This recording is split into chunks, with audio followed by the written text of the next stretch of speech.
चला मंडळी, रेसिपीला सुरुवात करूया।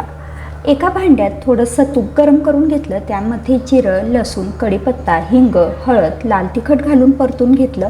आता यामध्ये शिजून घेतलेली तुरीची डाळ घालायची, आवश्यकतेप्रमाणे पाणी टाकायचं, चवीप्रमाणे मीठ घालायचं आणि हे वरण चांगलं उकळू द्यायचं। आता एका भांड्यामध्ये वाटून घेतलेलं जिरं, गव्हाचं पीठ, चवीप्रमाणे मीठ, थोडीशी हळद, 2 चमचे तेल हे सगळं एकजीव करायचं आणि आवश्यकतेप्रमाणे पाणी घालून याचा घट्ट गोळा मळून घ्यायचा।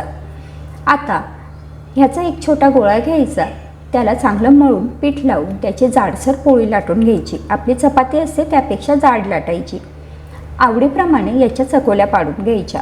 आता अगदी उकळत्या वरणात ह्या चकोल्या सोडायच्या आणि हाय फ्लेमवरतीच आपल्याला 10 ते 12 मिनटं ह्या चकोल्या उकळून घ्यायच्या आहेत। त्यानंतर झाकण ठेवायचं आणि 5 मिनटं मंद गॅसवरती शिजू द्यायच्या। पूर्ण रेसिपी पाहण्यासाठी घर आणि ती ह्या यूट्यूब चॅनलला भेट द्या आणि हा व्हिडिओ आवडला असेल तर लाईक आणि फॉलो जरूर करा। Bye bye.